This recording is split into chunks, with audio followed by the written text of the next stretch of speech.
Are you guys having a good time?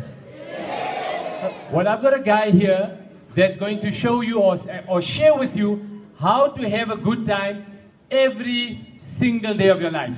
Every single day when we wake up out of bed, we should be jumping out of bed. If we are not jumping out of bed, then we simply don't have big enough dreams that are making us jump out of bed. So I'm going to have a guy over here. He is a life coach. He's a motivational speaker. He's also a personal friend of mine. I've known him for many years.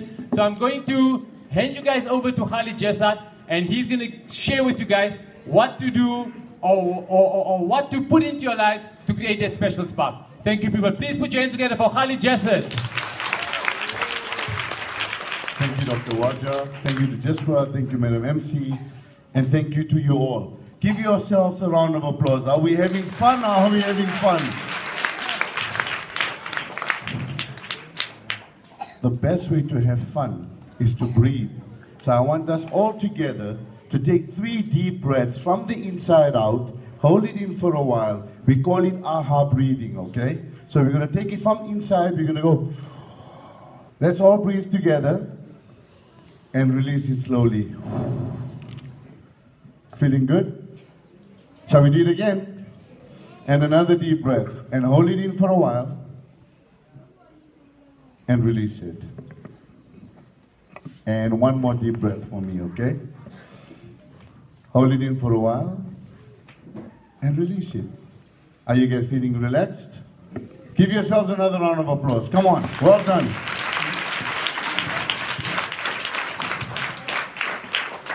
I think Dr. Waja and his team are in the wrong industry. I think they should be in the music industry. Don't you guys think so?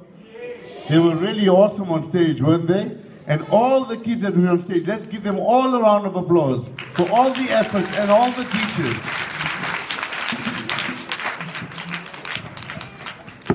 So today my story is a bit of a bittersweet story.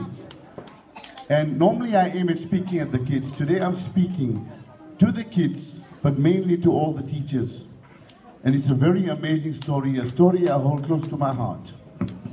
So please listen carefully and give me some of your time. Thank you very much.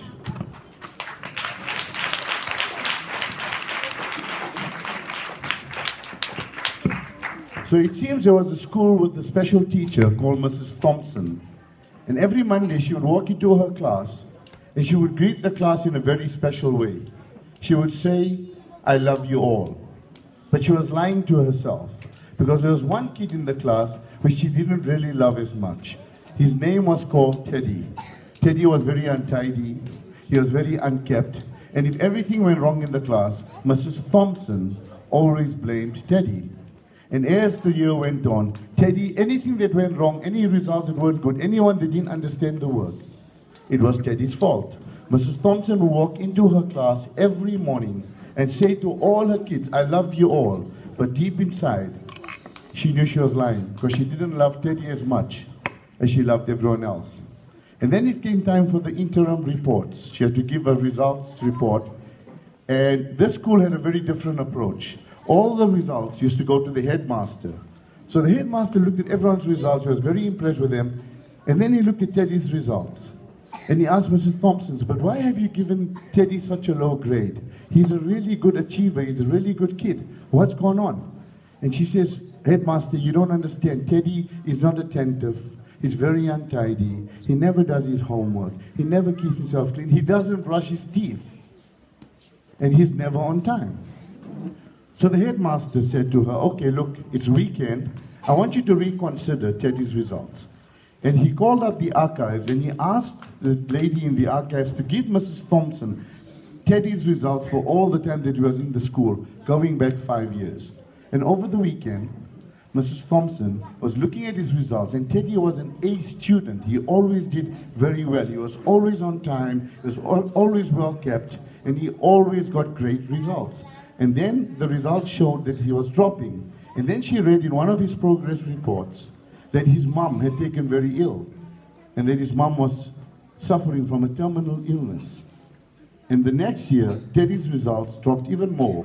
And that teacher had made a note and said to Teddy, and said to the headmaster, "We need to take care of Teddy because we're going to lose Teddy's mom and we seemed to be losing Teddy as well.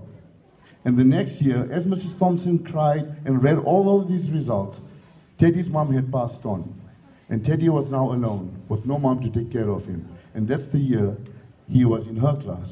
And immediately Mrs. Thompson knew what to do. And she called the headmaster, and she said to the headmaster, "Don't worry, I'll take care of Teddy."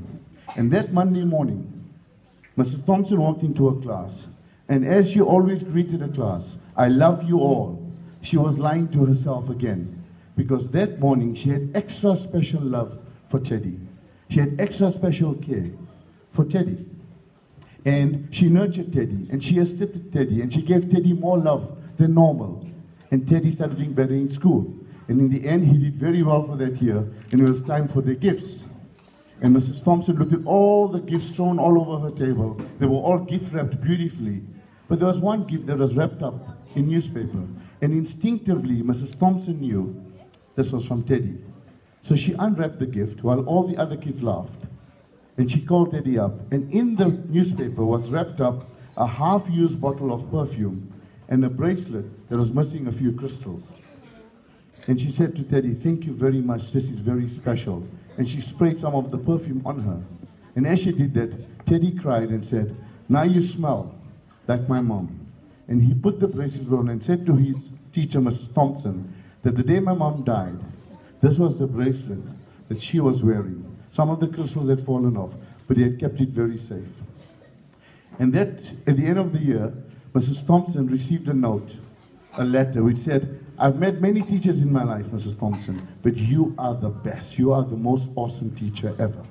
And every year, as Teddy progressed through the school, every end of the year, Mrs. Thompson would get a letter on her desk when Teddy used to say to her, through a letter, "I've had many great teachers, Mrs. Thompson, but you are always the best. You are the greatest teacher." And years went on, and Teddy went on, and Mrs. Thompson retired. One day, in a little retirement home, she got a knock at the door from a courier company. And when she opened the door, there was a letter for her. And the letter read, "I have met many teachers, many mentors in my life, but you, Mrs. Thompson, have always been the best and closest teacher to me ever." And it was an invitation. As Teddy was now getting married, he had found out and investigated where Mrs. Thompson was living, and he had sent her not just an invitation, but a return ticket to go to his wedding and come back. And at the bottom of this letter was signed, Dr. Theodore, PhD. Teddy had gone on to become a doctor, and not just a doctor, he had achieved his PhDs. And Mrs. Thompson ran into the room, took up the bracelet that she had always kept for Teddy's mom, and she rushed off to the church, to the wedding. When she got to the church, she sat down in the first place that was available, but the ushers noticed her, identified her, and brought her straight up right in front of the church. And there was a sign that said, "For my mom." And he put Mrs. Thompson there. And before Teddy and his beautiful wife could take their vows, he came down and he said, "I want you to meet my mom and my biggest teacher in my life. She has taught me everything, and I am only here today because of Mrs. Thompson." And Mrs. Thompson looked at his wife-to-be, looked at Teddy and said, "And Teddy, you have taught me how to love and how to be a mom." And I want every teacher here today to identify that we have a Teddy or a few Teddies in our class. And in order to really get out their greatness, the limitless potential that they harness in them, start being kind instead of being clever. Show love and teach with love. Become a mom before you become a teacher, and you will unleash all of these potentials and will set the world on fire. So to all the teachers, to all the moms, and to all the Teddies, we love you. Thank you. Thank you very much.